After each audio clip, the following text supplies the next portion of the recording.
নীলাচলে ঠাকুর নিবন্ধ চ্যানেলের পক্ষ থেকে সকলকে জানাই জয়গুরু সম্ভাষণ। আশা করি ঠাকুর মহারাজের কৃপায় আপনারা সকলে সুস্থ আছেন ও ভালো আছেন। আজ আমাদের পাঠ উপস্থাপনা দেহিপদ পল্লবমুদারম।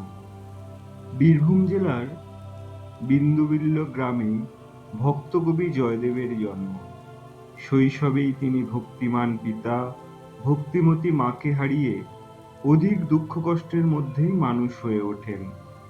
শ্রী ভগবানের পরম ভক্ত জয়দেব ভক্তির টানে একদিন ঘর থেকে বের হয়ে নীলাচলে গিয়ে শ্রী শ্রী জগন্নাথ দেবের শরণাগত হন। সংসারে বিরক্তি, সহায় সম্বলহীন জিতেন্দ্রীয় জয়দেব সারাটা দিন মন্দিরে ঘুরে ঘুরে গান গেয়ে বেড়ান এবং রাত্রিতে বৃক্ষতলে আশ্রয় নেন। সেদিন জয়দেব ক্লান্ত দেহে মন্দির তলে বসে এক মনে গুনগুন করে ভগবানের নাম গুণ কীর্তন করছেন। এমন সময় হঠাৎ সম্মুখে এক মিষ্টি মধুর বামা কণ্ঠের আহ্বানে তার চমকে ভঙ্গ হল। মেয়েটি এক নিষ্ঠাবান জগন্নাথ সেবক ব্রাহ্মণের একমাত্র কন্যা পদ্মাবতী। তার পিতা প্রভু জগন্নাথের বরেই তাকে লাভ করেছিলেন।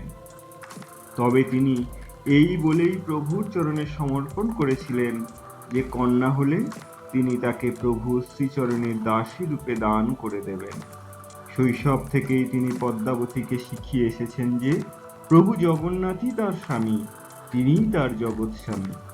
ভক্তিমতী পদ্মাও পিতার আদেশ মাথায় নিয়ে এ পর্যন্ত তাই ভেবে মনে মনে শ্রী জগন্নাথ দেবকে পতিরূপে বরণ করে তার শ্রী পাদ পদ্মে নিজ দেহ মন প্রাণ সমর্পণ করে দিয়েছেন।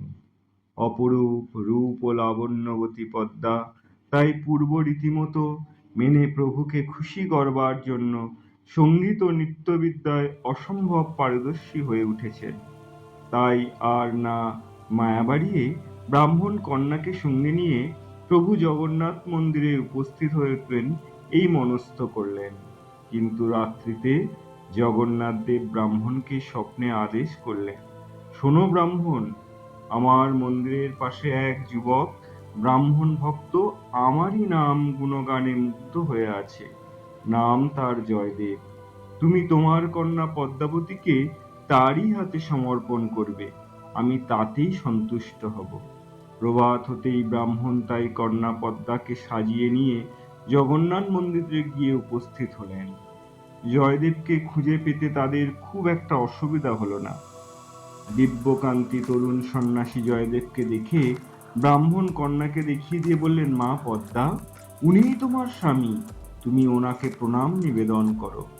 পদ্মা তাই ধ্যানস্থ জয়দেবের চরণে তার প্রণাম নিবেদন করে ডাকলেন, প্রভু, প্রভু, এই আপনার চরণে দাসীকে গ্রহণ করে আমার কৃতার্থ করুন।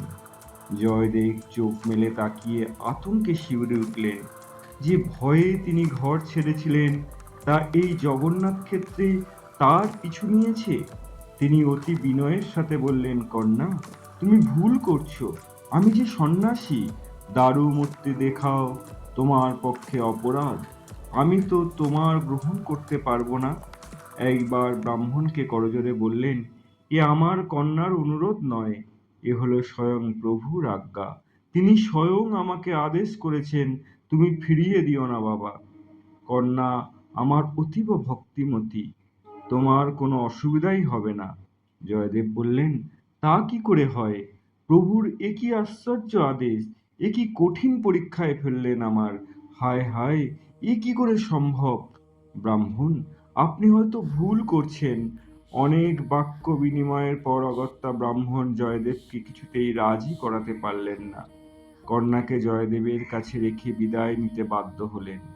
যাবার আগে বলে গেলেন, মা পদ্মা, ইনিই তোমার স্বামী, তুমি এখানেই অপেক্ষা করো, নিশ্চয়ই তোমাকে গ্রহণ করবেন। প্রভুর আদেশ মিথ্যা হতে পারে না।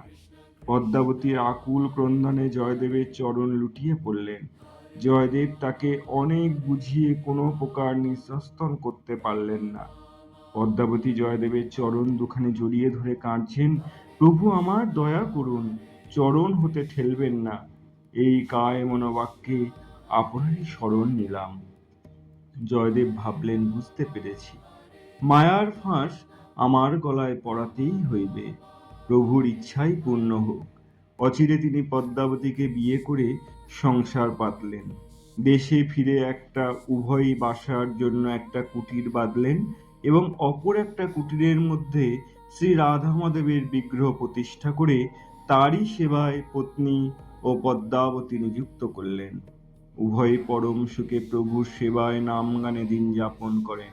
ইতিমধ্যে জয়দেব তার কবিত্ব গুণে বাংলার রাজা লক্ষণ সেনের সভায় উচ্চ স্থান অধিকার করেছেন। সুকবি ও সুগায়ক রূপে তিনি বিখ্যাত হয়ে উঠেছেন। তেমনি পদ্মাবতীও নৃত্য সঙ্গীতে বহু লোকের মন জয় করে নিয়েছেন। এই বিদুষী মহিলার গান শুনে, তার নৃত্য দেখতে দেশ বিদেশ থেকে বহু রাজা, বড় বড় গায়ক কবি এসে উপস্থিত হন এবং তার গানে মুগ্ধ হয়ে সবাই তাকে প্রণাম জানিয়ে বিদায় নেন। দেশ বিদেশে তাদের দুজনেরই নাম তখন লোকের মুখে মুখে ছড়িয়ে পড়েছে। এমতো সময়ে কিছুদিন যাবৎ জয়দেব তার বিখ্যাত কাব্যগ্রন্থ গীত গোবিন্দ রচনায় মনোনিবেশ করেছেন। গ্রন্থের এক স্থানে তিনি খণ্ডিত মধুর রস পরিবেশন করেছেন। শ্রীকৃষ্ণ রাধার মান ভঞ্জন করতে তার চরণ ধরছেন। এ না হলে খণ্ডিতা রস আর থাকে না। কিন্তু সংশয়ে আকুল হন, কি করে শ্রীকৃষ্ণের এই রূপ লাঞ্ছনা প্রকাশ করা যায়। এই ভেবে তিনি অত্যন্ত দুঃখিত ও বেদনাহত হলেন। তিনি এই সমস্ত অবস্থায় ওই স্থানে অর্ধ সমাপ্ত অবস্থায় লেখা অসমাপ্ত রেখে একদিন নদীতে স্নানের জন্য বেরিয়ে পড়লেন। মনে তার অত্যন্ত ভারাক্রান্ত। গীত গোবিন্দম বুঝিয়া লেখা সমাপ্ত হলো না।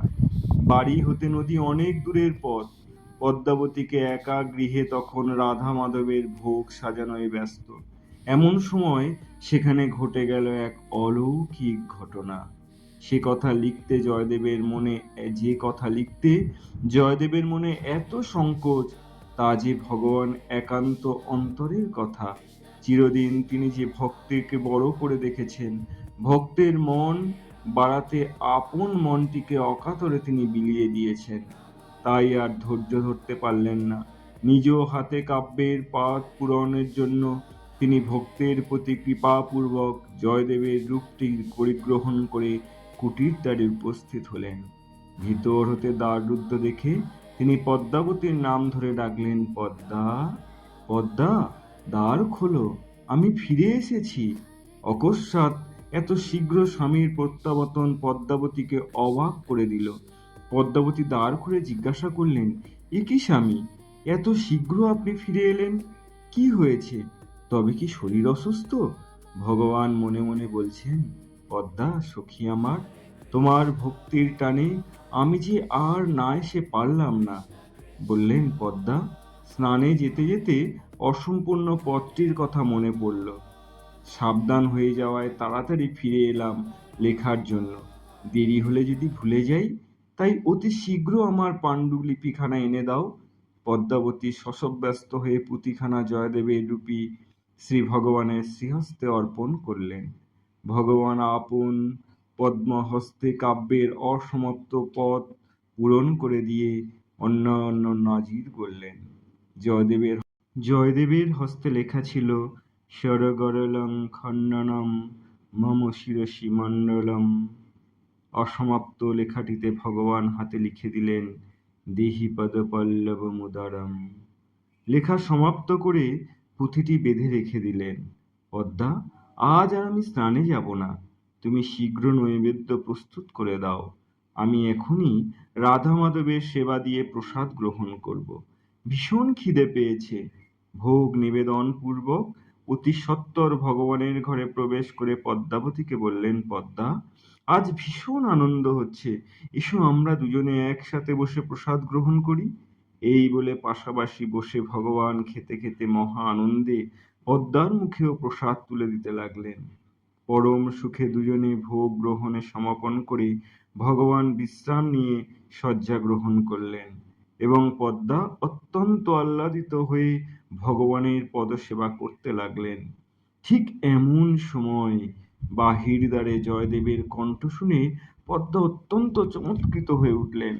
শীঘ্র দ্বার দেশে খুলে দাঁড়িয়ে তিনি বিস্মিত হয়ে তাকিয়ে রাখলেন। জয়দেব সেই মাত্র স্নান সেরে ফিরে এসেছে। কিছুক্ষণ বাকরুদ্ধ অবস্থায় অতিবাহিত হয়ে জয়দেব বললেন, এ কি পদ্মা, তুমি অমন করে আমার মুখের পানে তাকিয়ে কি দেখছো? পদ্মা তখন বিস্ময়ে পুলকে বাকরুদ্ধ কণ্ঠে জিজ্ঞাসা করলেন, আপনি এই আসছেন? তবে ঘরের মধ্যে কে?